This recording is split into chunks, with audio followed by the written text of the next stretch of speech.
আমি আপনাদেরকে এই সুন্দর ফ্রকটি সেলাই শেখাবো। যদি শিখতে চান ভিডিওটা সম্পূর্ণ মনোযোগ সহকারে দেখবেন। শুরুতে আমি এখানে ফলসটা উপরে দিয়ে একটা সেলাই করে উল্টো পাশ থেকে সোজা পাশে নিয়েছি, তারপর একটা চাপ সেলাই দিয়েছি, সেটা ভিডিওটা স্কিপ করে গেছে, আমি আন্তরিকভাবে দুঃখিত। তারপর এখন যাচ্ছে পুট সেলাই, পুটটা আমি দুই দিকে সেলাই করতেছি। আপনারা যদি এই ভিডিওটা বুঝতে না পারেন তাহলে অবশ্যই জানাবেন। এটা সেম জর্জেট জামার ক্ষেত্রে যেভাবে সেলাই করতেছি, পিছন দিক থেকে টেনে উল্টো দিক থেকে সেলাই করে সামন দিক দিয়ে নিয়ে এসেছি। তারপর এখন যাচ্ছে হাতায়, এটা হচ্ছে রুমাল হাতা। তো হাতাটা আমি মাঝ বরাবর থেকে শুরু করি সব সময়, কারণ আমার কাছে এটা ঠিক মনে হয়। আপনাদের কাছে যদি এটা ঠিক না মনে হয়, যদি এটা আপনাদের কাছে স্বাচ্ছন্দ্যবোধ ফিল না করেন, তাহলে আপনারা এক কোণা থেকে শুরু করতে পারেন। তবে আমার মনে হয় এভাবে করাটাই খুব বেটার মনে হয়, বেটার একটা কাজ হয়। তো তারপরে আমি কোণা থেকে নিয়ে আসলে শুরুতে কুচিটা তাহলে সুন্দরভাবে বসে, তাহলে কোনো ঝামেলা হয় না যে একদিকে কুচি হলো একদিকে হলো না, এরকম হয় না। তো এভাবে করে সেলাই করে নেবেন, অবশ্যই চাপ সেলাই দিয়ে নেবেন।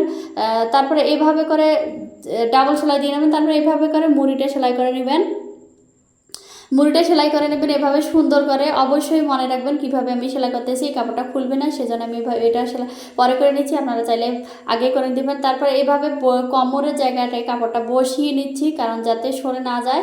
তারপর যে নিচের কাপড়টা সেটা আমি কুচি করে নিচ্ছি, এভাবে করে সেমভাবে কুচি আপনারা দুটো করে নেবেন। আমি একটা কুচি আপনাদের কাছে শেয়ার করতেছি, কারণ ভিডিওটা সম্পূর্ণ দিলে অনেকটা লং হয়ে যায়, যেটা আপনারা দেখতে বিরক্ত বোধ প্রকাশ করবেন।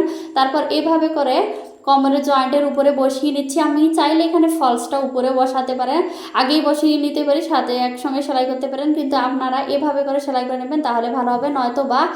নয়তো বা এলোমেলো হয়ে যেতে পারে এবং এই কুচিটা কেমন অগোছালো হয়ে যেতে পারে। তো তারপরে আমি যে ফলসটা রেখেছিলাম, সেই ফলস হিসেবে এভাবে করে একটা কাপড় ঠিক উপরে, এখানে আমি কোনো কুচি দিব না, কারণ ভিতরে ফলসটার কোনো কুচির প্রয়োজন হবে না, কারণ জাস্ট এটা কাপড়টা আটকানোর জন্য বা এবং যাতে গরম লাগে সেজন্য এভাবে করে বসিয়ে নেবেন।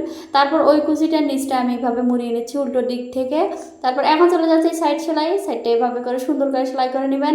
আসলে বাসায় পরে থাকা কাপড় দিয়ে কত সুন্দর ডিজাইন করে জামা বানানো যায়, সেটা আপনারা এই ভিডিও না দেখলে বুঝতেই পারবেন না। আসলে অনেক সময় অনেক কাপড় বেঁচে যায়, যেটা আপনারা অগোছালোভাবে ফেলে রাখেন, তো পরে কিভাবে সেটা কাজে লাগা যায়। তারপরে এভাবে আমি এখানে পুটটা খুলে একটা সেলাই দিয়ে নিচ্ছি। এখানে আমি টিপ বোতাম ইউজ করব, কারণ দুই দিকে এমনভাবে পাথর আর সুতার কাজ, যেটা আমি খোলা যাবে না। তো এভাবে করে আপনারা টিপ বোতাম লাগাবেন। তারপর নিচে পাইপিনটা দেখাচ্ছি। পাইপিন আমি এর আগে আপনাদের কাছে শেয়ার করেছি নিচে কিভাবে পাইপিন লাগাবো। তো পাইপিন এভাবে সুন্দর করে সেলাই করে অবশ্যই দুটো সেলাই দেবেন। দেখেন একটু ফাঁক রেখে আরেকটা সেলাই দিয়ে নেবেন।